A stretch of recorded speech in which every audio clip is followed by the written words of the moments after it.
ఏలుకి తోకలో విషయం ఉంటుంది. దుర్మార్గుడైన మనిషికి తలా తోకని కాకుండా నిలువెల్లా విషయం. బాబు ఇప్పుడు వస్తున్నాడు. బాబు ఎవరు నువ్వు? నేనే తెలీదా నీకు? ఏమిటా తలబిరి సమాధానం? దాదాపు క్లాస్ అయిపోయి ఎప్పుడు వస్తున్నావు? ఈ ఇండిసిప్లిన్ క్షమించను నేను. నువ్వు నా క్లాస్లో కూర్చోవడానికి వీల్లేదు. Out, get out.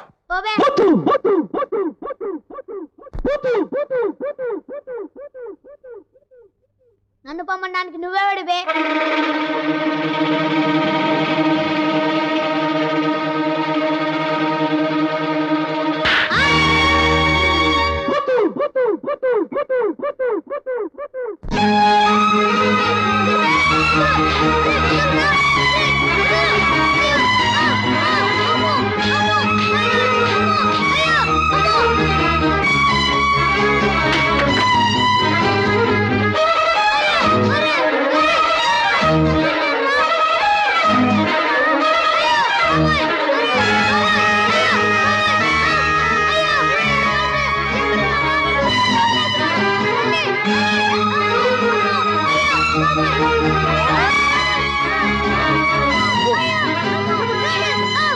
ఆపండి బాబోయ్ మేస్టర్, మీరు ఇంకో దెబ్బ అయితే హైదరాబాద్ లో సముద్రం పొంగుద్ది, అనంతపురంలో హిమాలయాలు కరిగిపోతాయి, హైదరాబాద్ టీవీలో మంచి ప్రోగ్రాంలు వచ్చేస్తాయి.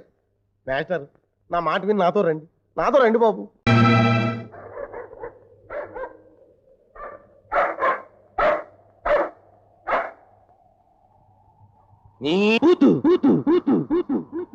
నువ్వేనంటరా నా కొడుకు మీద చేయి చేసుకుంది? అవును. నా ఈ స్కూల్లో పంతుళ్ళందరూ నా కొడుకు కాళ్ళకి దండం పెట్టి బతుకుతారు. అట్టాంటి మా ఓడి ఒంటి మీద దెబ్బేస్తావా దొంగ? ఇప్పుడు నాకు అనిపిస్తోంది నేను మీ అబ్బాయిని అనవసరంగా కొట్టానని. అసలు కొట్టవలసింది అతన్ని కాదు, మిమ్మల్ని.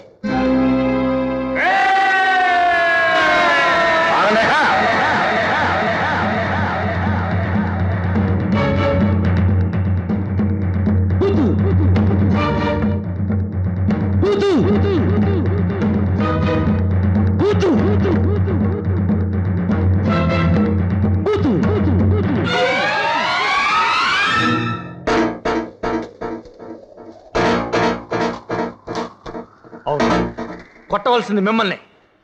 నేను మీ అబ్బాయిని కొట్టింది అతను క్లాస్ రూమ్లో బండబూతులు మాట్లాడుతున్నాడని. అతను అలా మాట్లాడడానికి, అలా మాట్లాడడం తప్పు అని తెలుసుకోకపోవడానికి కారకులు మీరే. తల్లిదండ్రులు ఏం మాట్లాడితే, ఏ పని చేస్తే పిల్లలు అదే మాట్లాడతారు, అలాగే ప్రవర్తిస్తారు. ప్రపంచంలో ఏ పసిబిడ్డ స్వతహాగా చెడ్డవాడు కాడండి. అతనిలో చెడు లక్షణాలు అంకురించాయంటే అది మీ పెంపకంలో ఉన్న లోపం. మీరు దీన్ని పువ్వని, దీన్ని చెట్టని అంటే మిమ్మల్ని చూసి మీ బిడ్డ ఆ మాటలు నేర్చుకుంటాడు. మీరే ఇలా అసభ్యంగా అశ్లీలమైన భాష మాట్లాడితే మీ అబ్బాయి కూడా అలా మాట్లాడడంలో తప్పు లేదన్న భావనతో అలాగే మాట్లాడుతున్నాడు అన్న విషయాన్ని మీరు ఎప్పటికైనా గుర్తించడం మంచిది. ఏ స్కూల్లోనైనా ఏ మాస్టర్ అయినా విద్యార్థిని కొట్టాడంటే అది ద్వేషం వల్ల, కక్ష చేతనో కాదండి. ఆ విద్యార్థి బాగా చదువుకోవాలని, క్రమశిక్షణని, సచ్చీలతని నేర్చుకోవాలని మాత్రమే. మీకు అక్షర జ్ఞానం లేకపోయినా, చదువుకోపోయినా అదృష్టం బాగుండి సంపాదించారు, అనుభవిస్తున్నారు. రేపు ఇదే అదృష్టం మీ అబ్బాయిని కూడా వరిస్తుందని ఆశించడం చాలా పొరపాటు. దురదృష్టవశాత్తు అతనికి చదువు అవ్వకపోతే తండ్రి మిగిల్చిన ఆస్తి హారతి కర్పూరంలా కరిగిపోయిన రోజున అతను ఏం చేస్తాడు? ఎలా బతుకుతాడు? వీధిలో అడుక్కు తినే పరిస్థితి వస్తుంది. అది మీకు ఇష్టమా? ఫలానా రాయుడు గారు అబ్బాయి బజార్లో మూటలు మోస్తూ బతుకుతున్నాడని నలుగురు చెప్పుకోవడం ఘనత మీకు? దొంగలు దోచుకోలేంది, నిప్పు కాల్చేయలేంది, నీరు ముంచేలేంది ఒక్కటండి, అది మనిషి నేర్చుకున్న విద్య. ఆ విద్యను నేర్పడానికి, మీ వాళ్ళలో నా విద్యను దూరం చేయడానికి నేను వాడిని కొట్టాను. నిజమే. మీ మంచి కోసం, మీ వాడి మంచి భవిష్యత్తు కోసం నేను చేసిన పని తప్పు అని మీరు ఎప్పటికీ అనుకుంటే సరే, కొట్టండి, నరికేయండి. పంతులు నువ్వు గొప్పడివయ్యా. చెట్టనా ఎదురుకుండా నిలబడి 4 మంచి మొక్కలు చెప్పిన మనిషి వెళ్ళాడయ్యా. దొంగ నా కొడుకుని నేనే బూతులు మాట్లాడుతుంటే అయ్యి నా కొడుకు నేర్చుకోడా? కానీ నోటముడు బూతులు అందే నాకు మాట రాదే. ఎట్టా చెప్పు పంతులు, ఇతని మందు చెప్పు. ఏ బలహీనతకైనా నిగ్రహాన్ని మించిన మందు లేదండి.